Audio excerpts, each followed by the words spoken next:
שמונה ימים. איפה אנחנו מדברים? באיזה פסוק? Morning, everybody. We're starting. Just a quick question about something from last week. Yes. We're in chapter 44, I'm sorry. Mem Daled, verse. Tivat Yamim, not Shmona Yamim. Yeah. Yeah. What about it? Okay. So I hope everybody enjoyed their time off. In any event, I want to kind of like summarize a little bit of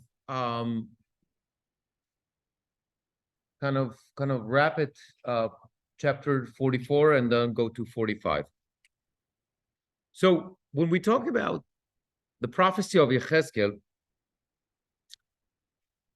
he's not talking about the temple as something by itself, but rather it's kind of important, but it's part of the redemptive process, the Geulah of Am Yisrael.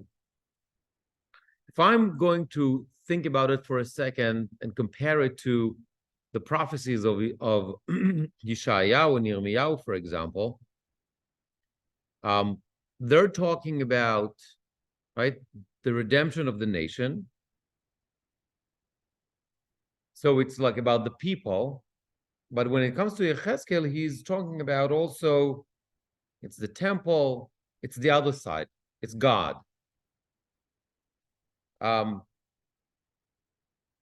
So if we combine it, we understand that like building the temple, renewing of the Avodah, all that kind of stuff is part of the redemptive process. Now, as we said, the last part about Kohanim Alevim B'nei Tzadok from Tetvav till the end, that's also the Haftarah of Parashat Emor. And when you read it, you think that, okay, Yechezkel like deals with minutia. It's like, you know, the details. It's the boring stuff. It's what the Kohanim are going to wear. It's their haircut, that kind of stuff. It's not like Yeshayahu that talks about the desert that becomes a blooming garden, or all the nations are going to come to the house of Hashem and then let us learn from his laws and all that kind of stuff. In Jerusalem, in Yeshayahu's world, nature changes, right? It's the end of reality the way we know it. It's a new world that's going to come. It's Acharit Hayamim, it's the end of days, all those utopia, all that kind of stuff. Here with Yechezkel, we're talking about, it's a different, like, it's practical, it's down to earth, it's dealing with the details, it's our familiar world. Yechezkel doesn't talk about blind people or deaf people or healed, just like Yeshayahu, or this universal world peace, all that. He's talking about the clothes, the haircuts, the details, the sizes, right? God is in the details, so to say. So it's kind of like our commitment towards God. We need to follow the rules.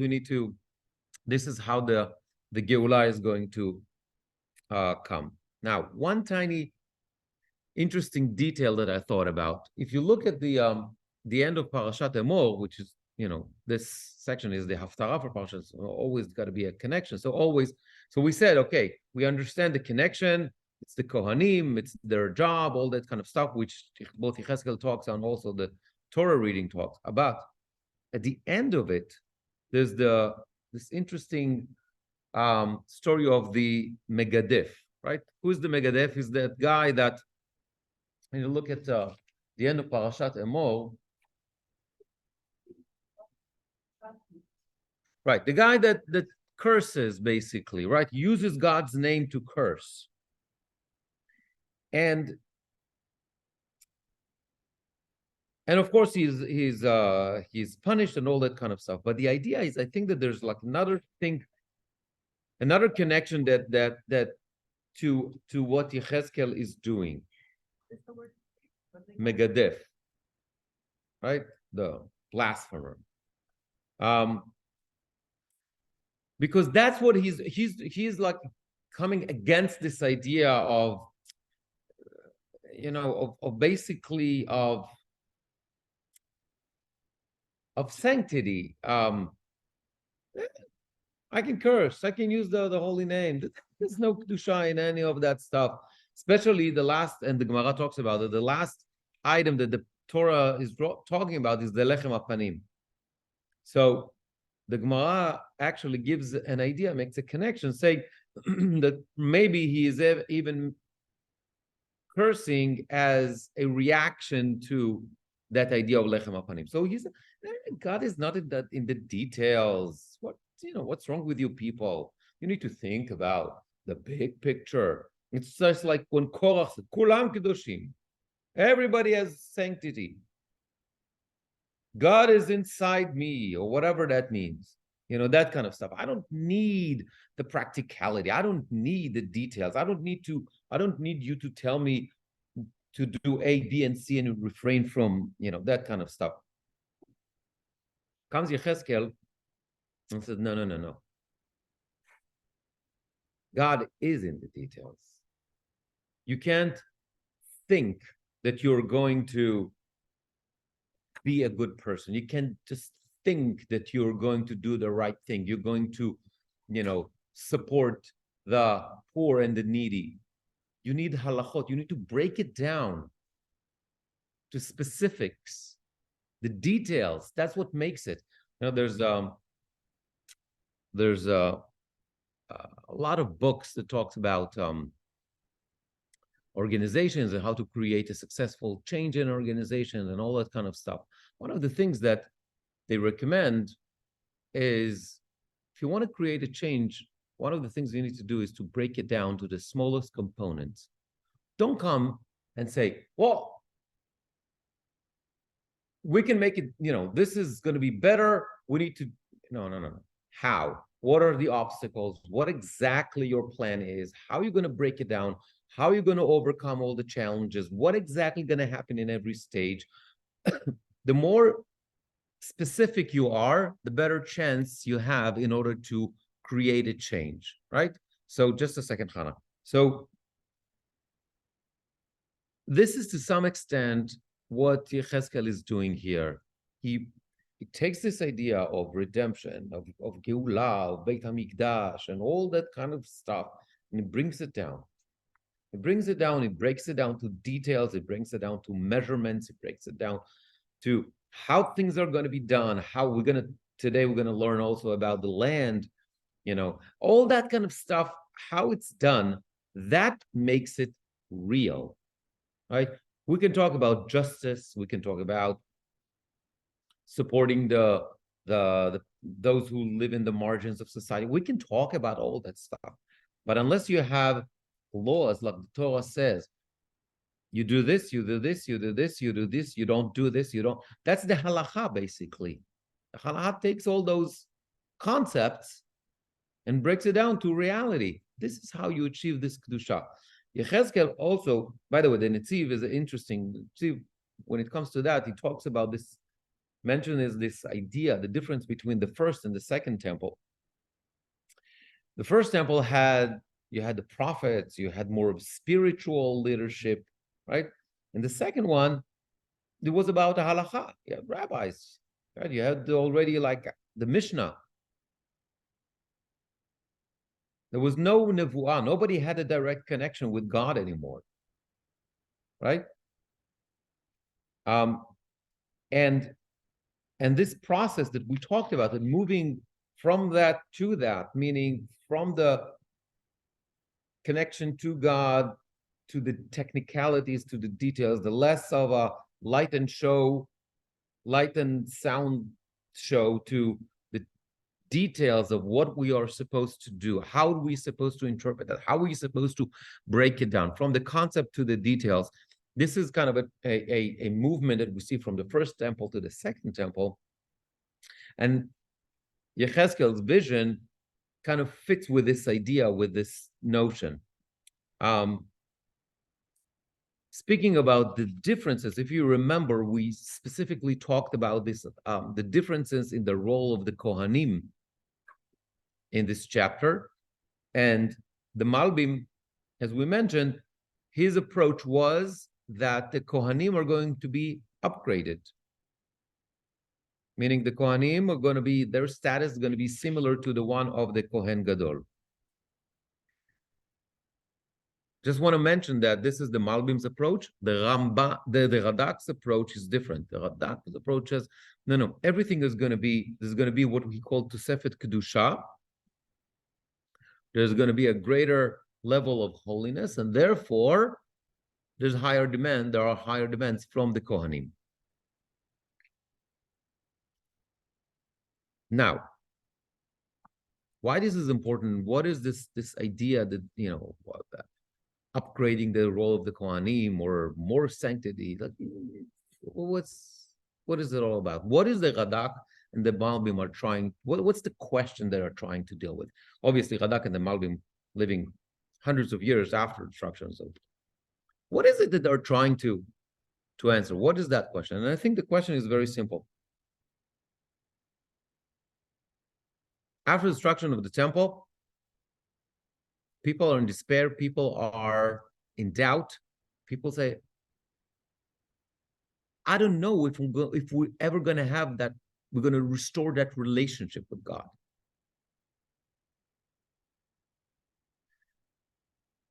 Even if I'm going to have that temple, okay, so that's the bricks. I can understand that. But is it going to have that spiritual connection? Are we going to renew our relationship with God? I get it. We can build a building.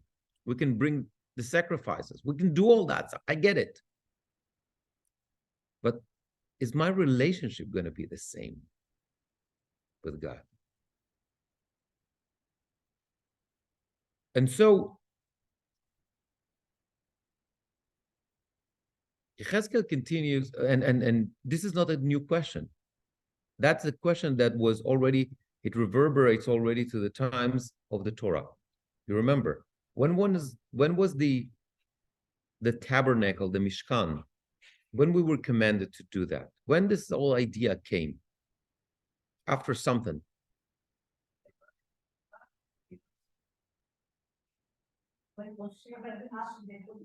There was a specific event, Egel HaZahav. It's the Egel HaZahav, it's the golden calf, it's the sin of the golden calf. There was a break,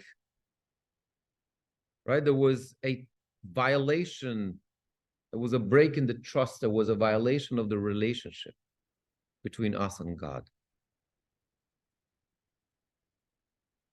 And then God says, okay, I get it. You need something tangible. I get it. All that kind of stuff. Fine. Let's build a Mishkan.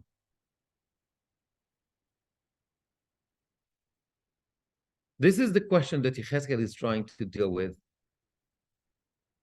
And his news, we're going to bring it back to the times of the first temple. So we know in reality, the second temple was different. This is why Chazal all the time telling us, Yechezkel is talking about the third one. I get it. Yechezkel doesn't know there's going to be a second one is going to be destroyed. But his message is, yes, we will restore that relationship. This is why he's also emphasizing, and the prophecy emphasized, Kohanim B'nai Tzadok. That particular family that was loyal. I get it. The Pshat, they were loyal, the rest were not loyal. But there's another thing. Who is the family of Tzadok? Who was Tzadok? Tzadok was the Kohen that was appointed in the times of Shlomo. He was the Kohen Gadol at that time.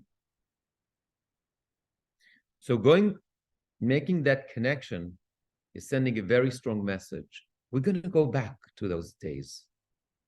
We're going to go back to that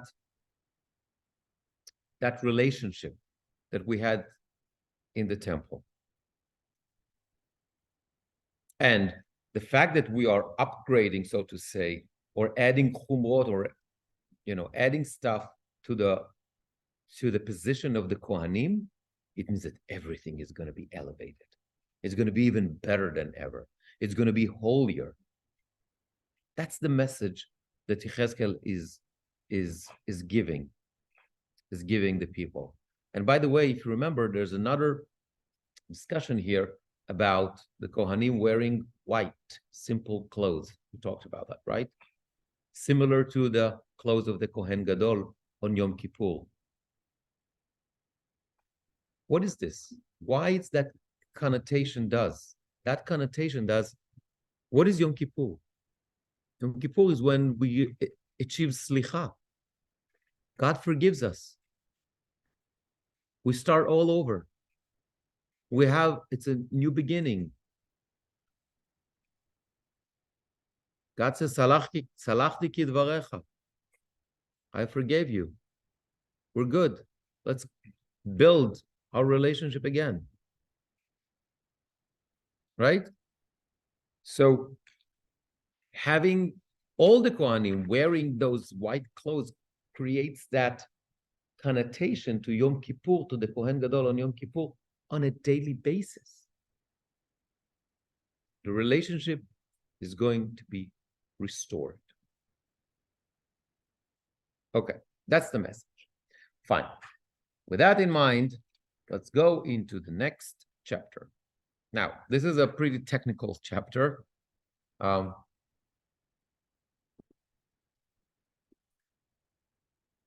This one is dealing with how the land of Israel is going to be. Meaning, the land is going to be divided. If you remember, when Bnei Israel is still in the desert, they learned that each shevet, its tribe is going to have a nachala. They're going to be divided, right? Times of Yeshua, that happened. Everybody, okay. Here, we're not talking about shvatim anymore so much, but we're going to deal with that much more in the last chapter, chapter 48. But here it's already the beginning of this idea of how the land is going to be divided. Here we learn that it's going to be 13. Think about the map of Israel, whatever map you think of, right? It's being divided to 13 strips going east-west. Okay? 13 strips. 12 of them are for the 12 tribes. The 13th, which is between number, I think around number 6 or 7, whatever, it's like smack in the middle, is given to the Kohanim, the Leviim, the Mikdash, the temple, what we call La'ir, which is like city hall and that area, and then a sea, king, whoever is going to be. Okay? And this is basically what our, mainly our chapter is going to deal with. Okay? So, exactly. Exactly. Think about the map of Israel. 13 tribes, horizontal, and the middle one is for government, whatever, spiritual, temple, Kohanim, all that kind of stuff, and the rest of the tribes are on this side. Let's take a look at the first 8 psukim. Chapter Mem Hey, 45. First, 8 psukim. והפלחם את הארץ בנחלת הרים ותרומה לאדוני, קודש מן הארץ, אורך 25,000 אורך ורוחב 10,000, קודש הוא בכל גבולה סביב, יהיה מזה אל הקודש 500 ב-500 מרובע סביב, ו-50, a lot of measurements here, מגרש לו סביב, ומן המידה הזאת תמוד אורך 25,000 ורוחב 10,000 ובו יהיה מקדש קודש קודשים, קודש מן הארץ הוא לכהנים משרתי המקדש יהי הקרבים לשרת את אדוני, והיה להם מקום לבתים ומקדש למקדש, ו25,000 אורך, ו10,000 רוחב, והיה ללוויים משרתי הבית להם לאחוזה 20 לשכות, באחוזת העיר תיתנו 5,000 רוחב, ואורך 25,000 לעומת תרומת הקודש לכל בית ישראל יהיה. ולנשיא מזה ומזה לתרומת הקודש ולאחוזת העיר אל פני תרומת הקודש ואל פני אחוזת העיר, מפאת ימה ומפאת קדמה קדימה, ואורך לעומת אחד החלקים מגבול ים אל גבול קדימה, לארץ יהיה לו לאחוזה בישראל ולא יונו עוד נשיאי את עמי. This is super important. והארץ ייתנו לבית ישראל לשבטיהם. Let's do that in English quickly. When you allow the land as an inheritance, you shall set aside a sacred portion to Hashem from the land in length 25,000 long and in width 10,000. It shall be holy within its entire boundary all around. From this shall come for the sanctuary 500 by 500 square all around, and 50 cubits of open space all around it. By this same measure you shall measure a length of 25,000 and width of 10,000. Within it shall be the sanctuary, holy of holies.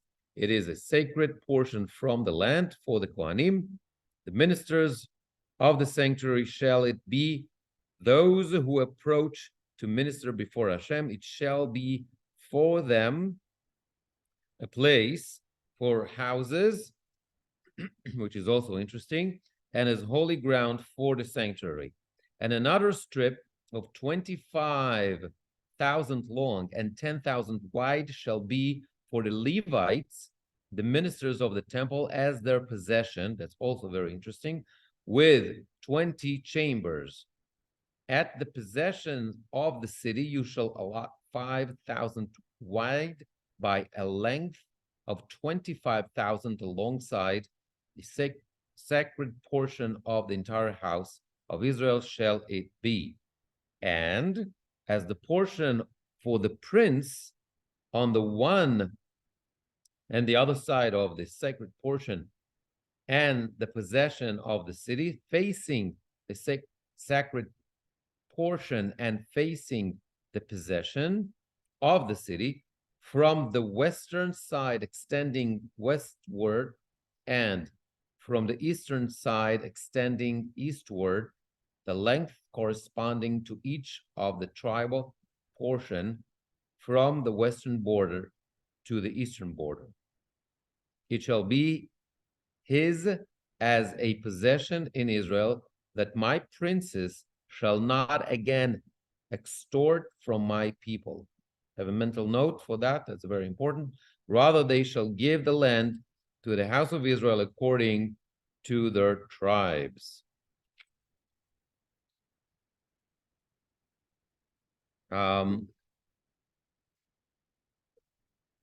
Okay. So I'm less concerned about the measurements, but we have basically what we call Kodesh, or Kodesh Min Haaretz for the Kohanim. So in the northern part of that strip, think about that strip, okay? So we have the 12 strips given for the tribes. Then we have the middle strip that is given for the Mikdash and the Kohanim and the Nevlim and the Nasi and all those. Okay, fine. How that's going to be divided? So you have in the northern part of the strip, which we call Truma or Kodesh, it's going to be 25 by 10 Amot. Fine. 25,000, I'm sorry. 25,000 by 10,000. Okay, it's kind of a rectangular piece. Fine. Then in that area, there's going to be an area of 500 by 500, right? A square. That's going to be the temple. I would assume it's in the middle. It's called Kodesh HaKodashim. And around that is going to be another fence or another portion, which is 50 square. 50 by 50 square around that. Okay, so it's kind of a frame. Remember, we talked about this idea. There's going to be a clear distinction. This is the boundary. This is the fence between the Mikdash and the rest of the area. Fine.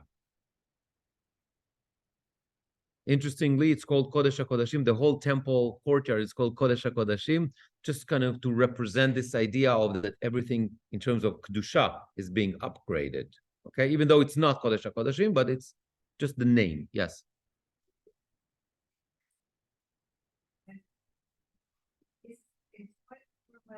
This is not exact. This is smaller than the first temple. It's not the sizes of the second temple. That is one of the reasons that led Chazal to say it's going to be the third temple. Then, well, there were two reasons. We said one is either they felt that they don't have that level of sanctity, they can't achieve that level of sanctity, therefore they're going to build a temple that is a little bit different, or because they didn't have they didn't know how to interpret some of the stuff here in the book, and so they build it according to their understanding, and not according to that. What? There are a lot of problems. First of all, like giving the permission, and then they didn't have enough money and labor. That was not that simple, but eventually, it's because of King Herod that they were able to complete it. Okay. Then in Pasuk Hey, we have Kodesh that is given for the Leviim who served in the temple, and it's called Achuzah. So now we have an area that is given to the Leviim, and an area that is given to the Kohanim. Okay, so if you remember in the previous chapter, we talked about Kohanim Leviim, and we talked about this, like, what does it mean? Kohanim or Leviim, they're not the same. Okay, here we have a distinction between the Kohanim and the Leviim, and the area that is given to the Kohanim is not an Achuzah. Achuzah is your place. It's right.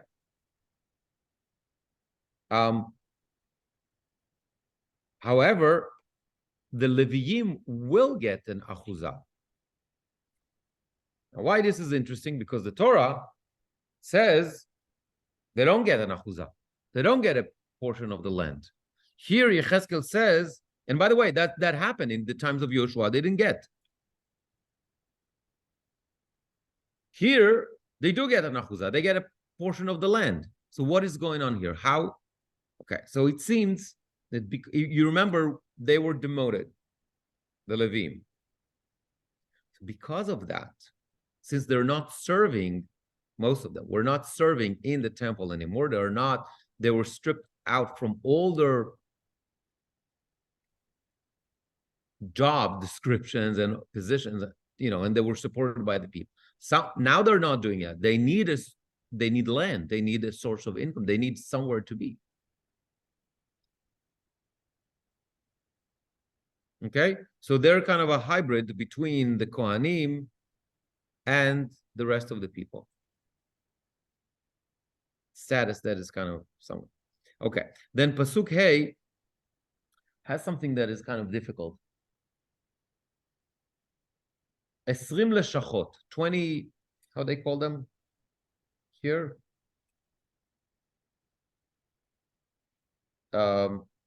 Chambers. What are those chambers doing? So we have two opinions. Radak says the following: לשכות לשבת בהם השוערים כדי שיהיו קרובים אל הבית והשאר יהיו צורכים אל בתיהם. Basically, these are chambers for the gatekeepers who are. So they're going to have proximity to where they actually live. So it's basically for the gatekeepers, for people, the doormen of the temple courtyard. That's Radak. Malbim has a different approach, and he says that area is going to be divided to 20 equal parts, and in those equal parts, the Levim are going to be similarly to the Arei Miklat that the Torah talks about, that they had 42 of them actually. So here, since we don't have those Arei Miklat, these are going to be area for the Levim. So what's Tachlis? What is the Malbim suggesting? Malbim suggests, he said, look, in the times of Yehoshua, the Leviim were scattered in 42 different cities all around the land of Israel. Now, at least the vast majority of them are going to be in those 20 little, I don't know, villages, towns, whatever you want to call them, in that area, which makes it different. It means that they're all in one central location. Nope. Because we haven't built a third temple yet.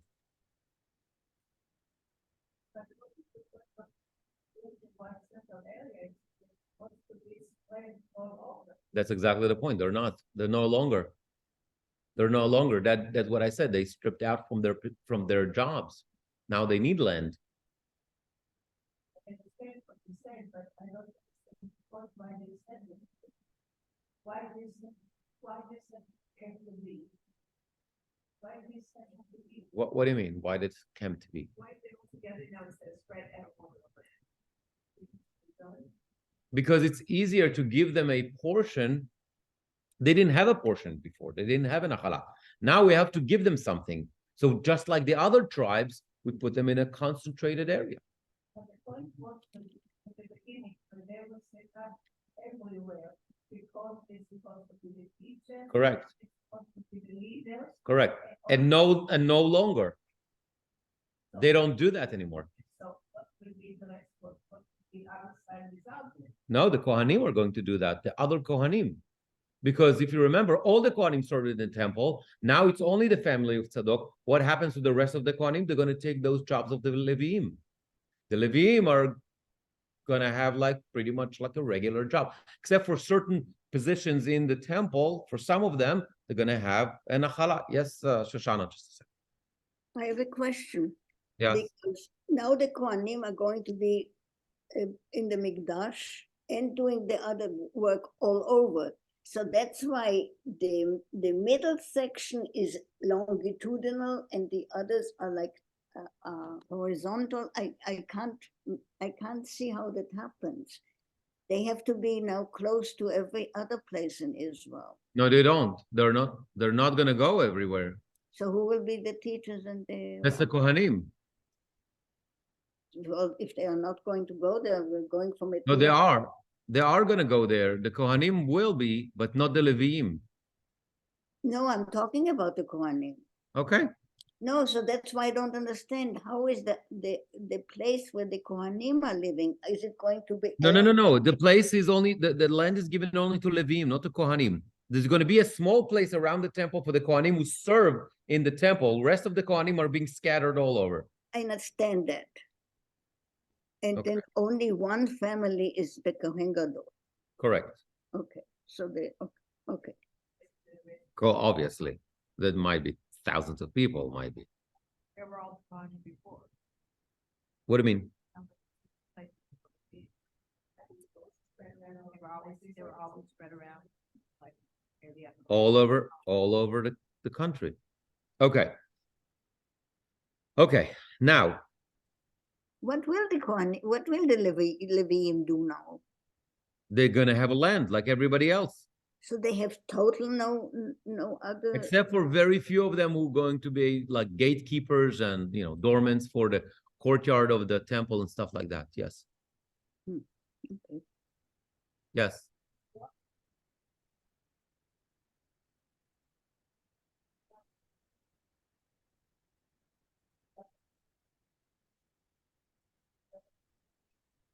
No, the Leviim are going to have jobs like everybody else. They have to work the land. Farmers. Yeah. They've been down. Yes. Okay. So now we have distance between the city and the temple. Okay. Very different than times of Solomon, the first temple, because he created, and that was the source of the problem, right? The palace was built in juxtaposition to the temple. We talked about this, the significance of that. And now verses 7 and 8 go back to this idea of that status of the Nasi. So part of that land, in that middle strip, part of that land is given to the Nasi.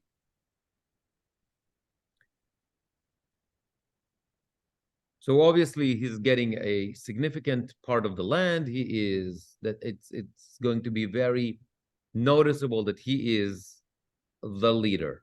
Fine. But Pasuk Chet, no longer hereditary. It's no longer hereditary now. That's true. But Pasuk Chet brings a different reason why the Nasi get a portion, such a significant portion of land. Look at that. Pasuk Chet. Velo yonu od nesiai et ami, v'haaretz yitnu leveit Yisrael leshivteihem. I'm going to do it in English. No. That my princes shall not again extort from my people, rather they shall give the land to the house of Israel according to their tribes. Taking advantage of their position as kings, specifically when we talk about land, was a standard. What's the famous story about that? We all know it. One of the kings, he wanted a piece of land. He just decided to take it. Land that belonged to somebody else. And then the prophet came and says,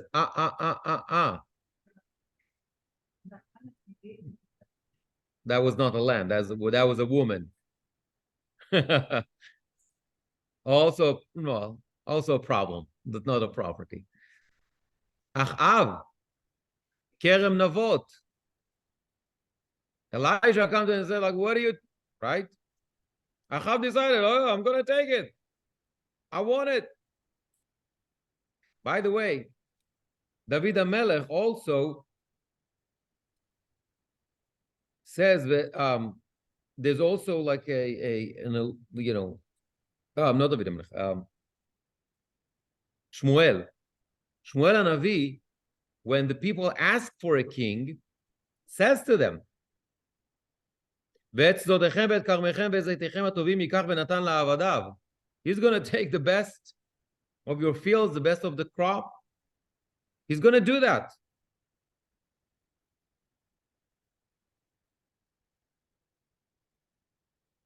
It was a standard. When the king wanted a piece of land, they just took it. Here comes Yechezkel and says, the king is going to have enough land. The reason we give him enough land is so the king would not take land from others. Interesting. Next. Then the prophecy goes and says that the Nasi has a particular role, particular position, particular job in maintaining standards of justice,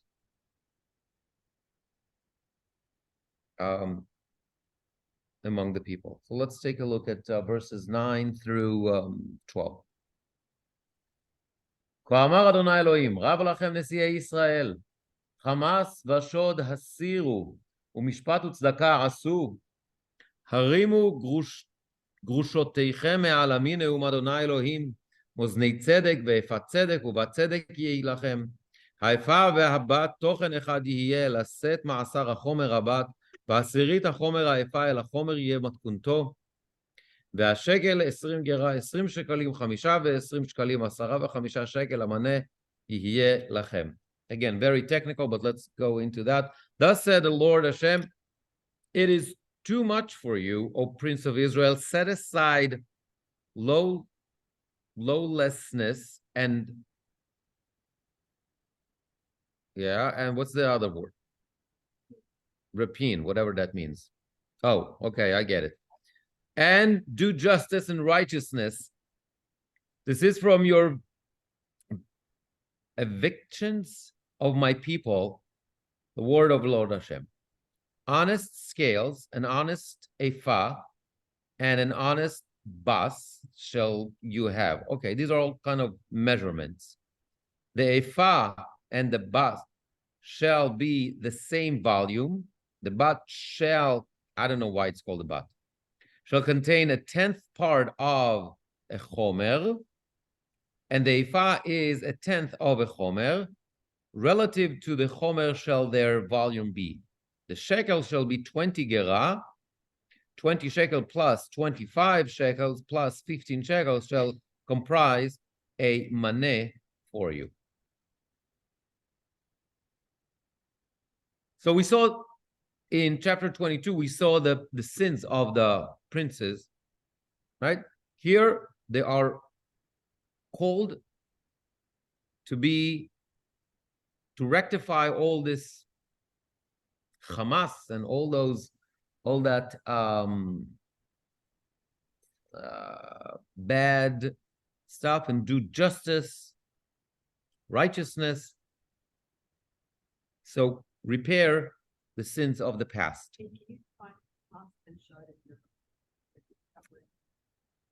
Hamas is basically robbery.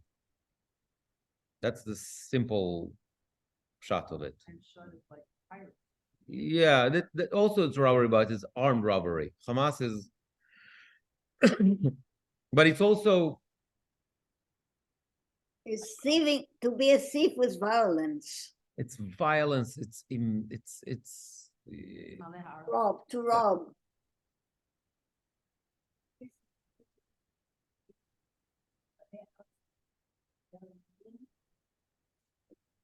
Okay, so here, and they're specifically called in this idea of justice. All the measurements and all those things. By the way, that's a deja vu to the Torah. The Torah says, "Moznei tzedek, avnei tzedek, ve'efat tzedek, ve'hin tzedek yeh lachem." But in the Torah, what's the difference? The difference is in the Torah, it's to everybody, every merchant, every person in business supposed to be honest. Here, it's the responsibility also of the Nasi.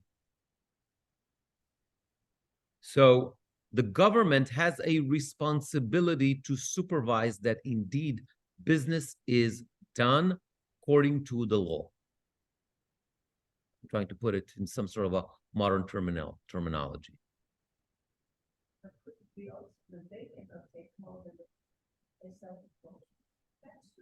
Yeah, but we're not talking about that. Here he tells them, you're going to be in charge of making sure that people are doing business honestly.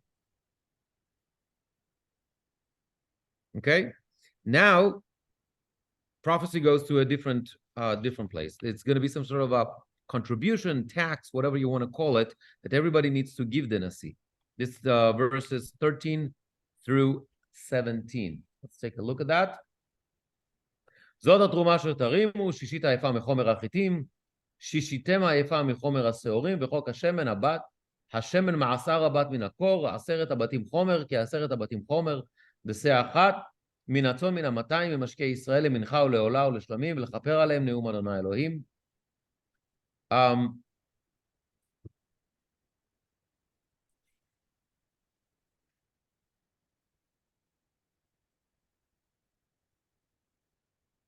כל העם הארץ יהיו לתרומה הזאת לנשיא בישראל ולנשיא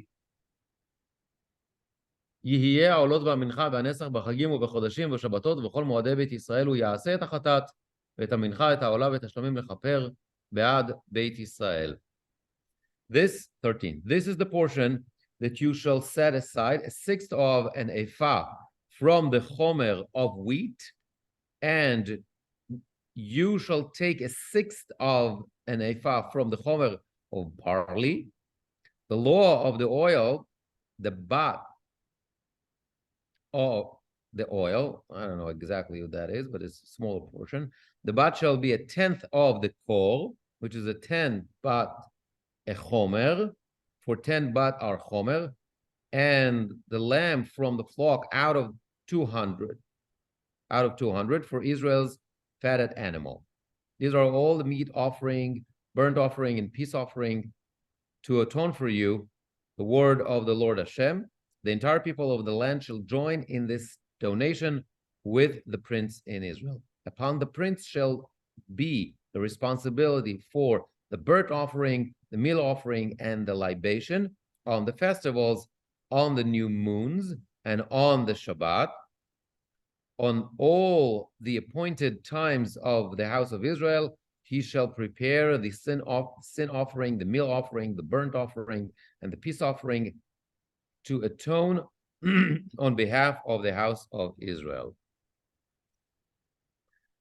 Here in this psukim, we see that the Nasi has another role, another job. It's to bring certain korbanot on the festivals, on the Chagim, on Shabbat, and Rosh Chodesh. What for? Lechaper be'ad b'nei Israel. For atonement for Am Yisrael. This is interesting because we don't see it anywhere. Anywhere in the Tanakh, we don't see any of that stuff, except for here, Sefer Yechezkel, that the Nasi has those extra korbanot. Torah doesn't talk about it. The other prophets do not talk about it. Nobody talks about it. Now, so in order for the Nasi to be able to bring all those korbanot, everybody needs to make a donation or tax, call it whatever you want. 1/60 of the crop of wheat and barley, 1% of the oil, and 1.5%, I guess, 1 of 200. So 1.5% of the flock. Okay? So they're going to collect all that stuff, and this goes to the Nasi, and with that, the Nasi is making those korbanot on the festivals. Yes, Shoshana? Does Yechezkel mention any private personal korbanot, or are all these now paid with the mass of the chita and the... This is all about everybody. Yeah, this is communal. So there is no longer, the people themselves only have to give the tithe and the mass. No, this is in addition. This is in addition to the korbanot zibur. This is in addition to. They have a special tax that goes to the Nasi. We'll understand in a second why.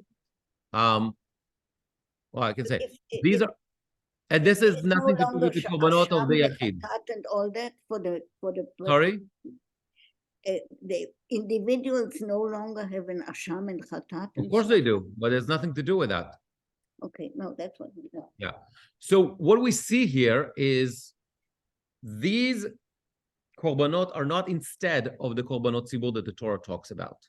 These are in addition. The korbanot zibur that the Torah talks about, specifically the ones that were given for the chagim and that kind of stuff, are being brought by the kohanim.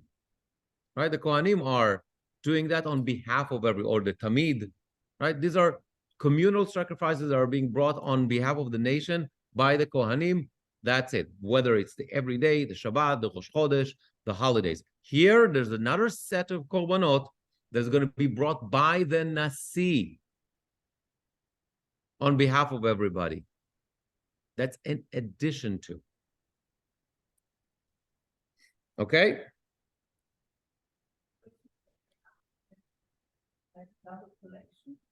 Yes. Yes.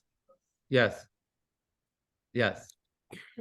And the reason, it seems, because we want to create some sort of a similarity between the position of the Nasi and the Kohen Gadol or the Kohanim. In other words, the Nasi, we see already from the very beginning, is not going to be dealing only with politics and a government and how to run a country and all that kind of stuff, and the army and the whatever.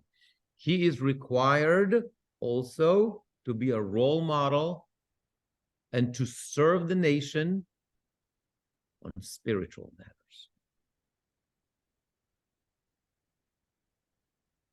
This is what Yechezkel is trying to tell us already for a couple of chapters. Then there's not going to be, that the king is dealing only with politics and whatever and how to run a country and all that kind of stuff. And then you have the spiritual leadership, the Kohanim, and no. In order to be able to run a country the right way, so to say, that's like the message, you need to be also part of the spiritual leadership. There's no such thing as running and say, like, I'm secular or whatever, but I can run the country because I know what the country needs. You need to recognize everything comes from God. If everything comes from God, you need to have to be, you can't, you want to be a king, you got to be also a spiritual leader. That's the message. Very few people who can do that. Well, maybe this is why it hasn't happened yet. Okay. Now, there's a very interesting section here, the next 3 verses, 18 through 20, that talks about a specific process of kapara, of atonement for the Mikdash in the first month, the Chodesh HaRishon, which is Chodesh Nisan. And again, this is something we don't see anywhere in the Bible. Let's take a look. ואמר אדוני אלוהים, בראשון ואחד לחודש תיקח פר בן בקר תמים וחיטטה את המקדש, ולקח הכהן מדם החטאת ונתן למזוזת הבית ואל 4 פינות העזרה למזבח ולמזוזת שער החצר הפנימית, וכן תעשה ב7 בחודש מאיש הוגה ומפתע וכיפרתם את הבית. Sort of a purification, sort of a kapara, a process of purification that the temple needs to go in Rosh Chodesh Nisan. Nowhere the Torah doesn't talk about anything about Rosh Chodesh Nisan. We have Korban Pesach, that's 14th. But the Torah doesn't talk anything about Rosh Chodesh Nisan, Aleph ben Nisan, and the Torah doesn't talk anything anywhere about the 7th of Nisan. It says here, you need to bring a bull on Aleph Nisan, and the Chazal dealt with that. And the Gemara in Menachot says, I know about Korban of Rosh Chodesh. ובראשך עוד תקריבו עולה לאדוני פרים בני בקר 2 ועיל 1 כבשים בני שנה 7 תמימים. But here it says what? חטאת, וחיטטה את המקדש. So the Gemara in Masechet Menachot says, חטאת? What are you talking about, חטאת? עולה היא. The Torah talks about עולה. What is this? And there goes into a machloket, a huge debate between Tanaim later on, or Machloket Amoraim as well, says the following. Rabbi Yehuda Omer, Parasha zo Eliyahu atid ledorsha. Rabbi Yehuda says, I have no idea what's going on here. Eliyahu Navi is going to come, he's going to tell us what's going on. I don't know what's going on. The Torah talks about Olah, Yechezkel talks about Chatat. I don't know, is this supposed to be the same Korban, but they flipped something? This is additional Korban? I don't know what's going on. That's Rabbi Yehuda. I'm sorry? Why Eliyahu? Why is Eliyahu? It's a because there's a Masorah that Eliyahu Tishbi yetaretz kushiyot uveayot. Eliyahu, when he comes, it's because that's part of the redemption, that's the Geulah, that's the process, so if all that stuff is going to come at the times of Eliyahu, there's a deeper, but, then also those questions are going to be answered. It's not about Eliyahu specifically, it's the time of Eliyahu. Okay, now, Rabbi Yossi, מילואים הקריבו בימי עזרא כדרך שהקריבו בימי משה.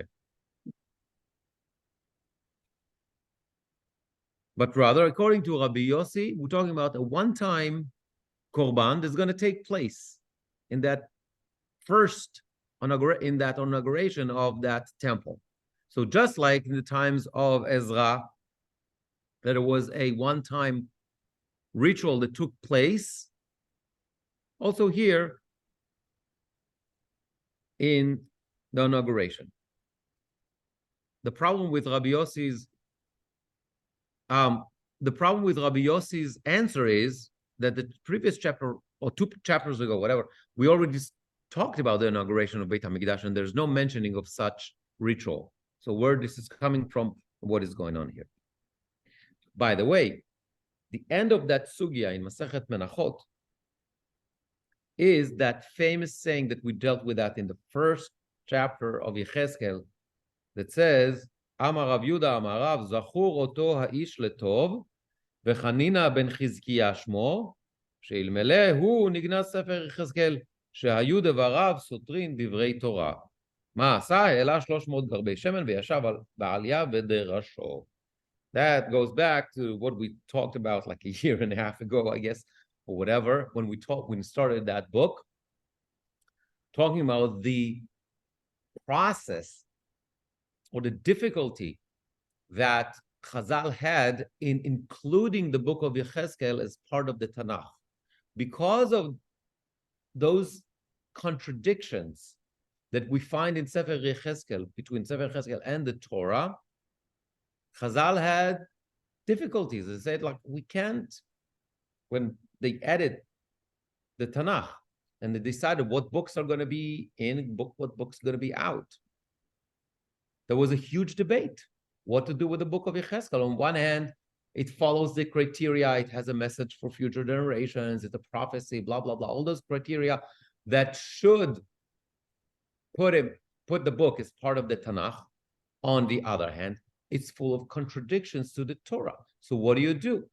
So the Gemara brings that and says that this guy, Hanina ben Chizkiya, locked himself with I guess supply in the attic and sat down and reconciled all those contradictions. And because of his work, they were able to include Sefer Yechezkel in the Tanakh. The problem is that not the Gemara and nobody else maintained a list of what he wrote. So we don't really know what he wrote, but this guy was able to find or to explain all those contradictions. Anyway, this is why it was part of the Tanakh. He didn't. He was able to figure out, and then the committee that was sitting decided, okay, that's convincing. Okay. So Radak says the following. There's going to be a difference in the avodah. The service, all the rituals, all the stuff that we know of, it's going to be different in the future. Okay. And therefore, if we're adding Kedusha, the process is going to be different. Then we understand why we need to also to add new korbanot. Fine. So it's not instead of the korban Rosh Chodesh, but rather it's in addition to the korban of Rosh Chodesh that the Torah talks about. Now,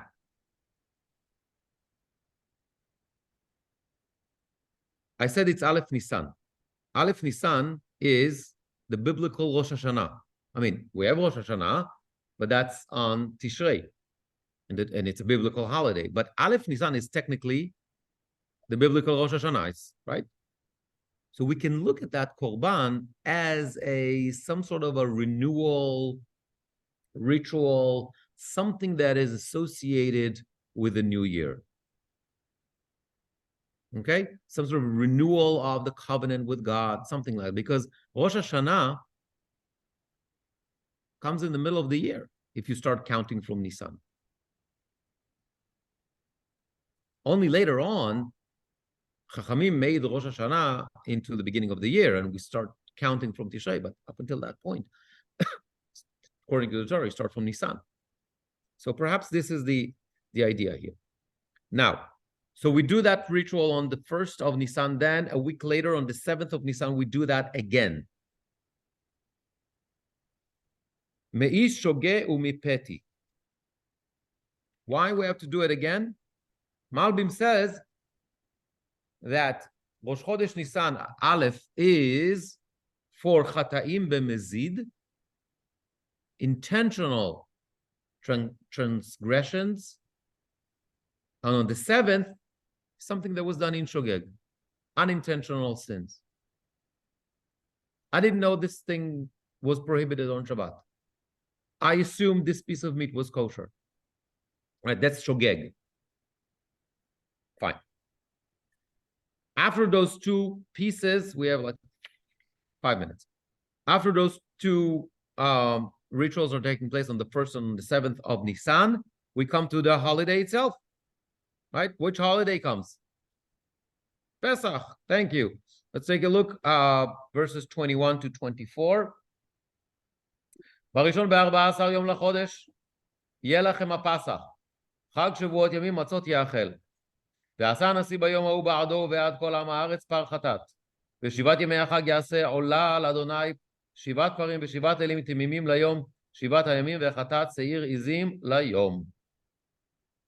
ומנחה אפה לפר ואפה לעיל יעשה ושמן הין לאפה. Thus said the Lord Hashem in the no, we are in 21. I'm sorry, 21. In the first month, on the 14th day of the month, you shall have the Pesach offering, a festival of 7 days, when unleavened bread shall be eaten. On that day, the prince shall bring a bowl sin offering for himself and for the entire people of the land. During the 7 days of the festival, he shall bring a burnt offering for Hashem, 7 bulls and 7 rams, unblemished each day for the 7 days, and a sin offering, a goat for each day. Okay? Now we come to the holiday of Pesach. He talks again about the korbanot of the Nasi. These are not the korbanot that the Torah talks about. Again, we're going to take the approach of Radak. There's going to be a chidush, there's going to be a novelty, there's going to be a change in the future Beit HaMikdash. It's not only that the Kohanim brings, the Kohen brings those offerings that the Torah talks about. In addition to that, the Nasi is going to bring those korbanot on the 14th.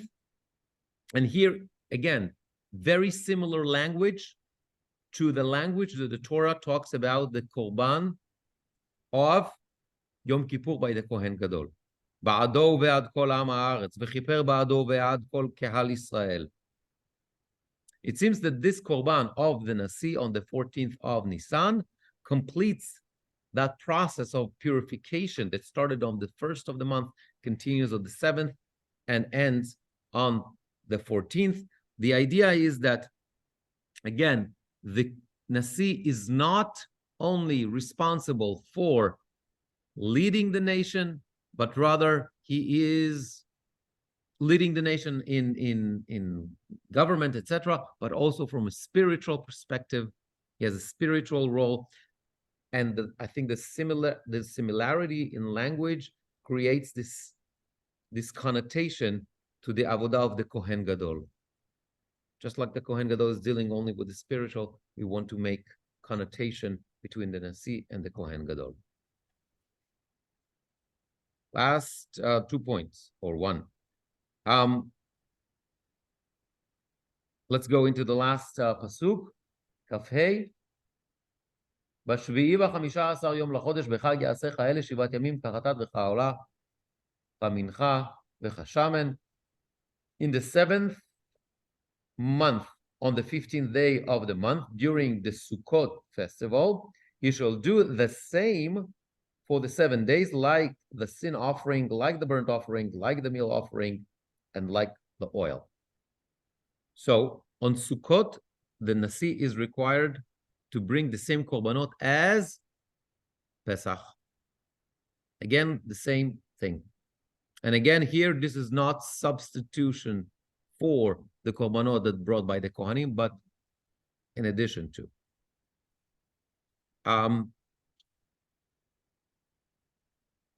It means Pesach and Sukkot, not Rosh Hashanah, not Yom Kippur, not Shavuot.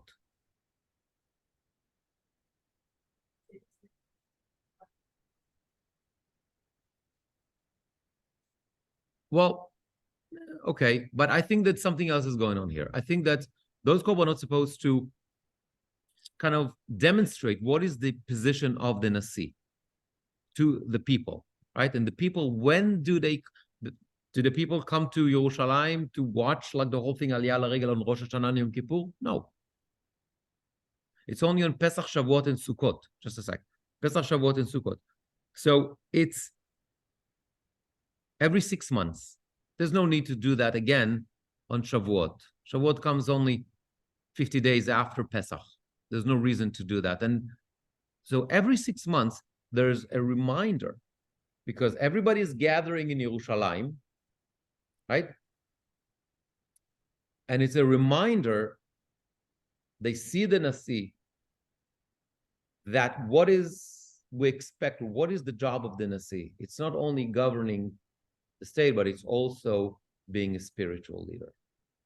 By giving him that job of giving those specific, special korbanot, they're able to, or at least the nevuah thinks that they are able to convey that message. Yes.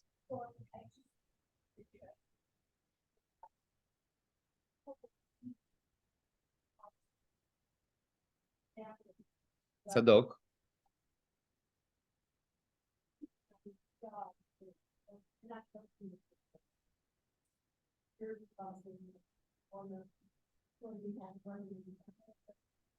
Yeah, the family of Tzadok are going to do all the jobs.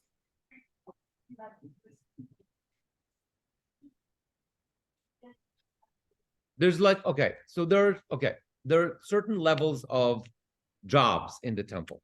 Okay, there's those who are supposed to maintain the compound and whatever, and right, but these are going to be Kohanim and some of the Leviim as well.